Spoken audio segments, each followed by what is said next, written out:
Hello, hello, hello, and welcome to Shiksha DaCosta. Today we're going to be looking at how does our future value change when we change the term of an investment or loan, when we change the interest, and when we change the principal. So we're learning how changing those three items, the term, the interest rate, and the principal, how does that change the future value of an investment? And you're successful at this when you can determine, and describe the relationship between compound interest and exponential growth, which I think we can sort of do that already. And also determine through an investigation, what is the effect on the future value of changing those three things, the total length of time, the interest rate, or the compounding period.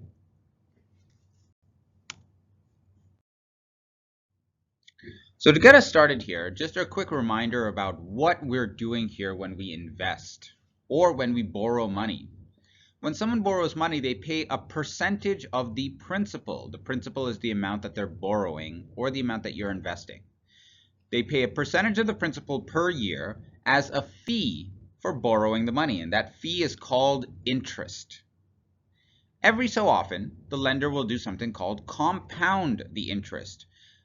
What does compound mean? Well, some compound words are like butterfly, bittersweet. There are, in chemistry, compound molecules like sodium chloride. And sulfuric acid is H2SO4. It's a compound of several different elements. Compound interest means to combine, just like these two elements are combined and bitter and sweet were combined to make one word. Compound interest, to compound, means to add the interest, that fee that you're paying, to the principal. And now imagine that you have borrowed that much money, and now the lender will charge you interest on the interest. So interest on the new higher total. Effectively, what this means is a debt or an investment will grow by a percentage every compounding period. At the end of every period of time, and the lender can decide how much they want that to be. Do they want it to be every month, every year, every 6 months, every day? At the end of that period of time, the debt will grow by a certain percentage. So if we wanted to grow $200 by 22%, we could just multiply 200 times 100% because we want to grow it, right? We don't want to just find out what is 22% of 200. We need 100% of it, and we need 22% of it. So we're growing the principal of 200 by the interest rate, which is I, 22%. And that's exactly the formula to find out how much the value of something after we multiply it by 1 plus I, after we grow it by a certain percentage. Now that is after one period. That is growing it once. But remember, it grows every single period. So we can grow it again if the money is borrowed for 2 periods by taking this amount and multiplying it by 1 plus I. And we can grow it again for 3 periods by multiplying all of that by 1 plus I again. Or we could do this with any number of periods. We can keep on multiplying and multiplying by 1 plus I. And because we are repeatedly multiplying by the same number n times, this is 1, 2, 3, 4, 5, 6, 7, however many, until we get to this last number, the total number of times we've multiplied, if we count all of these, will be, let's say it's some number n. To make it easier, we could just say p times 1 plus I to the power of n. Repeatedly multiplying by the same number is like taking the exponent. So if this was p times 1 plus I times 1 plus I times 1 plus I, just 3 times, this would be the same thing as doing p times 1 plus I to the power of 3. So however many periods you have, that is the number that goes in the exponent. The growth for every single period goes over here, that's I, and the present value, or the principal, the amount that you started with, goes right here, that's P. So we have multiplied by 1 plus I a total of n times, and that's why this is to the power of n. If you have multiplied 5 times, this would be 5. If you multiplied 2 times, this would be 2. So let's do an example of this so you can see how this actually, works out. Determine how much money you'll have if you take $500 and you invest it for 6 years at 4% per year, and that compounds semi-annually. So there's lots of information being thrown at you here. Let me draw a timeline for you. So from here, the start of the money, you've invested $500 at the start, and then this is how many years have passed. 0, 1 year, 2 years, 3 years, 4, 5, and 6 years. You want to invest it for a total of 6 years, and the amount that you're investing is $500. So I'm going to start here. At the start of the timeline, your money, your investment, is only worth $500. You have not given it time to grow, so it has not grown at all. But this is compounded semi-annually, so how many times will it grow in the 6 years? Because it compounds semi-annually, and that is twice per year, 1 year will have 2 periods. So if every single year has 2 periods, how many periods will there be in total? 12. Okay, to find out the number of periods, you just take the number of years, which is 6, and you multiply it by how many times per year it has, how many times per year a period will happen. So semi-annually, because it's twice per year, we'll multiply it by 2. So if this is the number of times it grows, well, it grows by 4% per year, right? So that would be for 1 year it grows by 4%. But we are not going to wait a whole year before we let it grow. Remember, it has to grow after only 6 months. Because we didn't wait the whole year, we're only going to get 2% growth in 6 months. Now, if we wait another 6 months, we'll get another 2%. And sure, that will get us kind of close to 4%, but we know, because of what we've studied so far, that it'll actually end up being a little bit higher than just 4% if we grow it by 2% twice. So let's see what will happen here. The interest rate for 1 period of time for every 6 months is going to be 2%.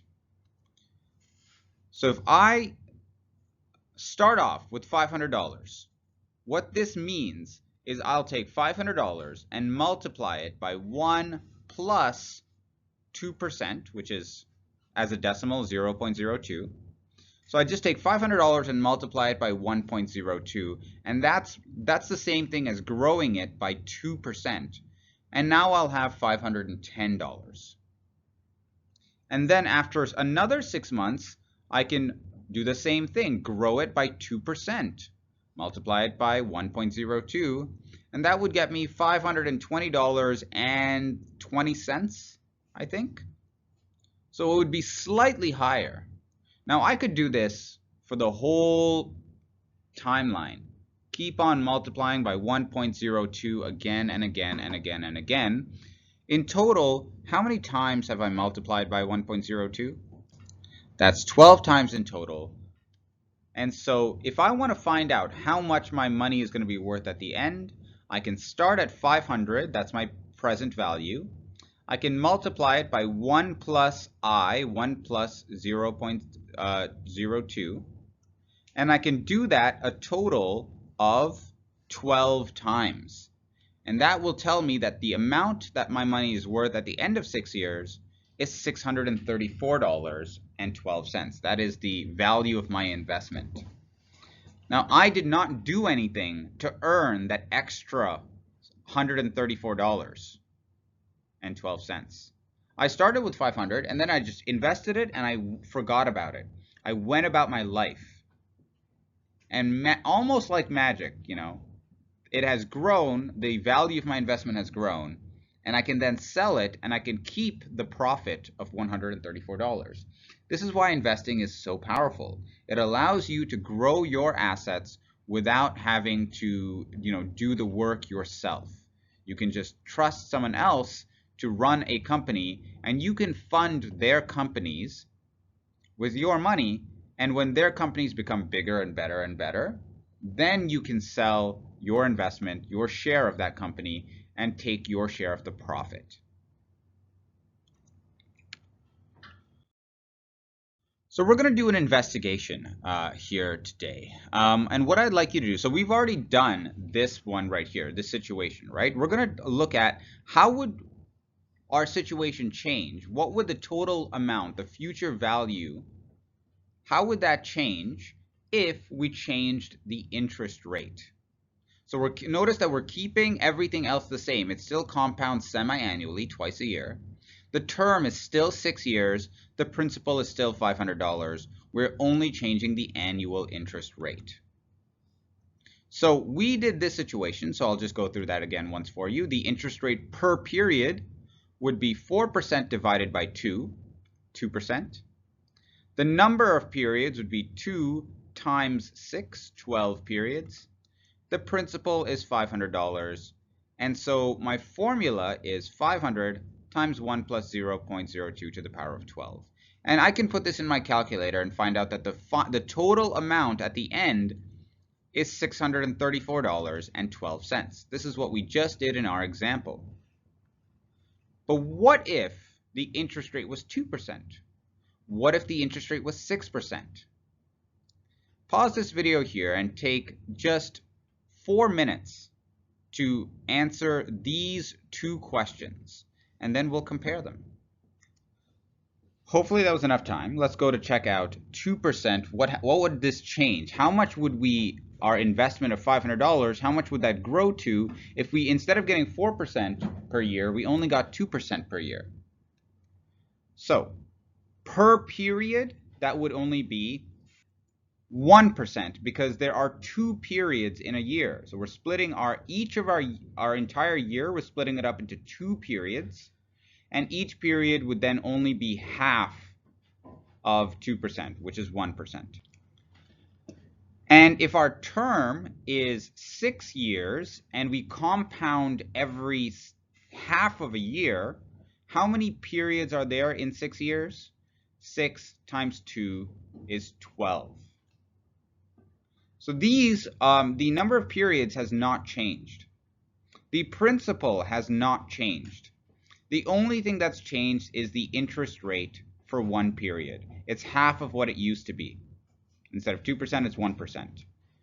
And then when we plug in everything into our formula, we get $563.41. Now let's take a look at 6%. So if 6%, if that's how much we get every year, annual interest rate. If we have 2 periods in a year, each period will only be half of that, 3%.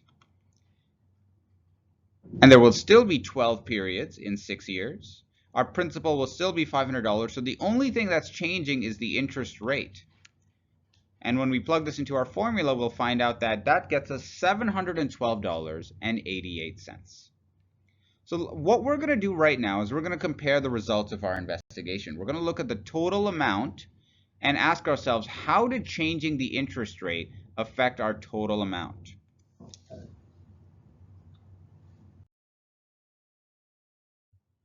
So this chart shows us the size of a loan that is $500 borrowed for 6 years at a certain percentage per year if it's compounded semi-annually. If that interest rate was 2%, then our total amount was $563.41. If our interest rate was 4%, it was $634. If our interest rate was 6%, it was $212.88. Notice that as we increase the interest rate by 2% each time, what happened to the amount of interest? How did that change? Well, the first time it changed by about $71. But then, if I increased it by another 2% to the same amount, it increased now by $78.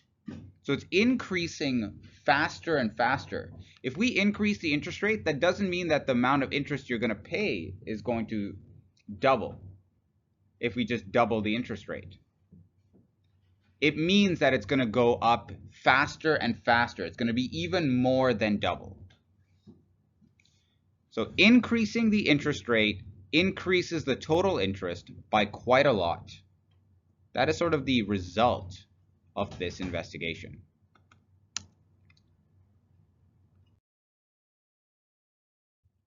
In the next section of our investigation, again, I'm going to keep that original example that we did, 4% per year, 2 times per year, 6 years, $500. And now we're going to look at, okay, well, what if it compounds more often? Instead of compounding 2 times per year, what if it compounds 4 times every year? What if it compounds 12 times every year? Again, pause this video for just about 4 minutes and find the future value of these loans if we're changing the compounding frequency to 4 or 12 times per year. So hopefully that was enough time here for you to complete these two. Let's take a look at how we would evaluate this middle example here. So the annual interest rate has not changed, it's 4%. But because it compounds 4 times a year instead of 2 times a year, how will that affect things? So that would make our interest rate only 1% for each period. Now it's still going to be 4 times in a year that will get this growth. But how many times will that happen in 6 years? Well, 6 times 4 times a year would give you 24 times that this money is going to grow. You're still saving the same amount of money at the start. It's still just $500. But how much is left over at the end? Now it's $634.87. Slightly different. But it's just like 65 cents or so, or 75 cents. So it's not too much different. It is slightly more, and maybe that might make a bigger difference, over a longer term. But this doesn't seem like too bad at all. For this third example, the interest rate for one period, we're going to take 4%, and now we're going to divide it 12 times. And so that will just be 0.33%. It's a very small number that it's growing by each period. But how many periods will there be? It's still 6 years. There'll be 72 periods, because 12 times per year times 6 years is 72 periods. And if we're investing $500 and it's growing 72 times, even if it's growing by such a small percent each time, it'll still end up growing to $635.37. So now let's compare these three future amounts.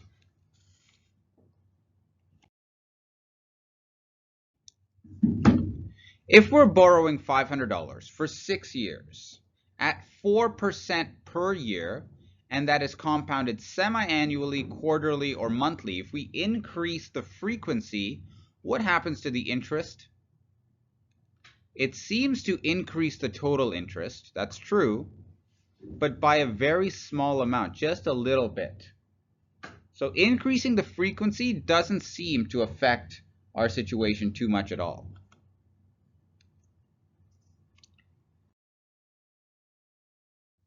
What about if we change the term? So instead of borrowing it for 6 years, what if we borrow this money for 12 years or 18 years? Again, pause here and take 4 minutes to answer these two scenarios. For this, hopefully that was enough time. For the second example, again, it's 2% per period, right? It's only compounding 2 times per year, so it's still 2%, but the number of periods is going to change because we're borrowing it for longer. 12 years, 2 periods per year would be 24 periods of 6 months each. And our $500 has so much more time to grow, so we're actually going to multiply by 1.02 to the power of 24, and that would give us $804.22.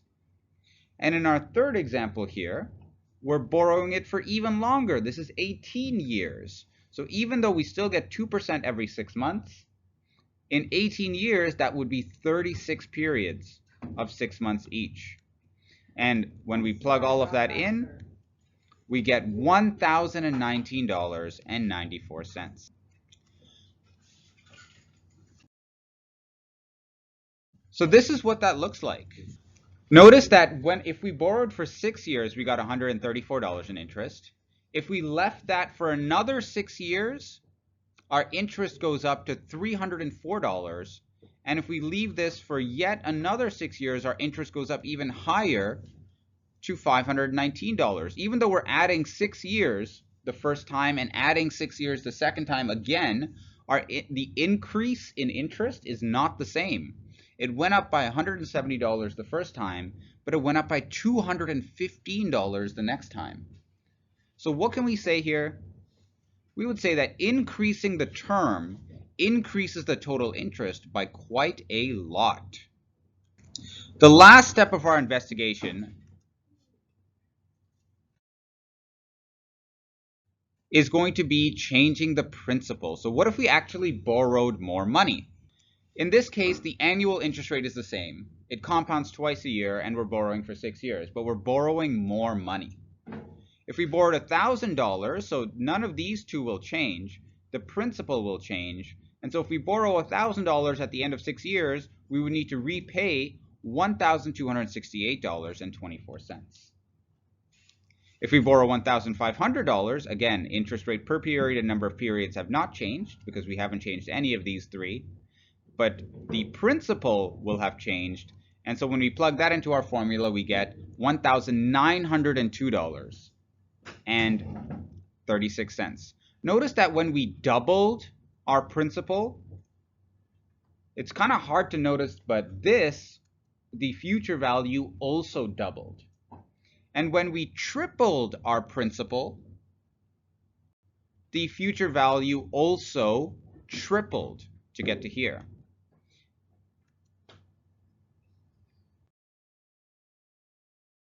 And so this is the future value of a certain amount that is borrowed for the same amount of time at the same interest rate with the same compounding frequency. The more we borrow, the more interest we have to pay. But the borrower also has more money to actually use.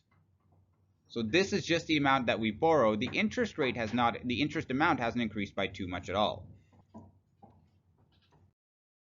So let me just summarize this. Which conditions would be the best for people who are borrowing money? And which conditions would be the best for people who are lending or investing money? Somebody who's borrowing money wants low interest rates because they don't want to pay back a very large amount. But someone who's lending money or investing wants high interest rates so that they can earn a lot of interest. If you're borrowing money, you want long compounding periods. You don't want the interest to compound very often, but if you're lending money, you want it to happen very often if you can. If you're borrowing money, you don't want to do it for a long time because, as we saw, the longer you wait, the more interest there is. But if you're lending or investing, the idea is to keep it invested for as long as possible so that you get as much growth as you can. That really makes the biggest difference.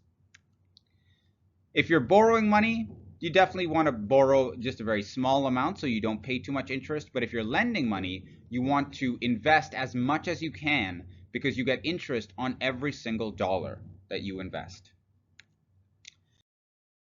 And that was this investigation. To just summarize it very quickly, most debts or investments, they grow by compounding the growth and the principal. The formula was given to you here. This is the formula for future value when you invest a certain amount at a certain interest rate per period for a certain number of periods. Okay, A is the total amount at the end of the term, P is the amount borrowed, I is the interest rate per period, and N is the number of periods. When you're borrowing money, this is what you want. You want nice low interest rates. You want a low term. You don't want to borrow too much. And you want a very low compounding frequency. And that way you can minimize the amount of interest that you are being charged. If you're investing or lending money, you want the opposite. You want high interest rates to get your money to grow as fast as possible. You want it to grow for as long as possible. You want to put as much of your money as you can into this investment so that more of it the more it grows. And you want it to compound very frequently. And that will maximize the amount of interest that you earn. If you like this video, please like, rate, subscribe, and join our mailing list. And you can find this lesson as well as practice questions, solutions, handouts, and more on our storefront. Thanks and have a great day.